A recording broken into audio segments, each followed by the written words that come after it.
ಕ್ಷುಲ್ಲಕ ಕಾರಣಕ್ಕೆ ಪತ್ನಿಯನ್ನ ಗುಂಡಿಕ್ಕಿ ಕೊಲೆಗೈದು ತಾನೂ ಆತ್ಮಹತ್ಯೆ ಮಾಡಿಕೊಂಡ ಪತಿ.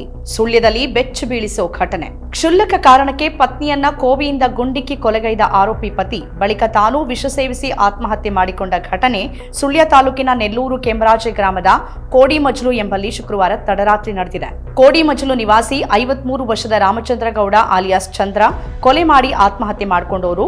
ಅವರ ಪತ್ನಿ 43 ವರ್ಷದ ವಿನೋದ ಕೊಲೆಯಾದವರು. ಆರೋಪಿ ಪರವಾನಗಿ ಹೊಂದಿರುವ ತನ್ನದೇ ಕೋವಿಯಲ್ಲಿ ಕೃತ್ಯ ಎಸಗಿದ್ದಾನೆ ಅಂತ ಹೇಳಲಾಗಿದೆ. ರಾಮಚಂದ್ರ ಕಳೆದ ರಾತ್ರಿ ಊಟ ಮಾಡಿದ ಬಳಿಕ ಕ್ಷುಲ್ಲಕ ಕಾರಣವನ್ನ ಮುಂದಿಟ್ಟುಕೊಂಡು ಮನೆಯಲ್ಲಿ ಜಗಳವನ್ನ ಆರಂಭ ಮಾಡಿದ್ದಾನೆ. ಬಳಿಕ ಗಲಾಟೆ ವಿಪರೀತಕ್ಕೆ ತಿರುಗಿದ್ದು ರಾಮಚಂದ್ರ ಕೋವಿಯಿಂದ ಹಿರಿಯ ಮಗ ಪ್ರಶಾಂತ್ಗೆ ಗುರಿ ಇಟ್ಟಿದ್ದ ಎನ್ನಲಾಗಿದೆ. ಈ ಸಂದರ್ಭದಲ್ಲಿ ಮಧ್ಯಪ್ರವೇಶ ಮಾಡಿದ ಪತ್ನಿ ವಿನೋದ ಕೋವಿಯನ್ನ ಕಸ್ದುಕೊಳ್ಳೋಕೆ ಪ್ರಯತ್ನ ಮಾಡಿದ್ರಂತೆ. ಇದರಿಂದ ಪತ್ನಿ ಮೇಲೇನೆ ಕೋಪಗೊಂಡ ಆರೋಪಿ ರಾಮಚಂದ್ರ ಕೋವಿಯಿಂದ ಪತ್ನಿಗೆ ಗುಂಡಿಕ್ಕಿದ್ದಾನೆ. ಇದರಿಂದ ವಿನೋದ ಸ್ಥಳದಲ್ಲೇ ಕುಸಿದು ಬಿದ್ದು ಮೃತಪಟ್ಟಿದ್ದಾರೆ. ಪತ್ನಿ ಮೃತಪಟ್ಟ ಬಳಿಕ ರಾಮಚಂದ್ರ ರಬ್ಬರ್ ಶೀಟ್ ಮಾಡೋಕೆ ಬಳಸುವ ಆಸಿಡ್ ಸೇವಿಸಿ ಆತ್ಮಹತ್ಯೆ ಮಾಡಿಕೊಂಡಿದ್ದಾಗಿ ತಿಳಿದು ಬಂದಿದೆ. ಈ ಕುರಿತಂತೆ ಮಗ ಪ್ರಶಾಂತ್ ಹೇಳಿಕೆಯಂತೆ ಸುಳ್ಯ ಠಾಣೆಯಲ್ಲಿ ಪ್ರಕರಣ ದಾಖಲಾಗಿದ್ದು ಪೊಲೀಸರು ಸ್ಥಳಕ್ಕೆ ಧಾವಿಸಿ ಮಹಜರು ನಡೆಸಿದ್ದಾರೆ. ನಮ್ಮ ಕಾರ್ಯಕ್ರಮಗಳನ್ನ ನೀವು ನೋಡ್ತಾ ಇದ್ರೆ ನಮ್ಮ ಚಾನೆಲ್ ಅನ್ನ ಸಬ್ಸ್ಕ್ರೈಬ್ ಮಾಡಿ, ಪಕ್ಕದ ಬೆಲ್ ಐಕಾನ್ ಒತ್ತಿ ನಮ್ಮನ್ನ ಬೆಂಬಲಿಸಿ.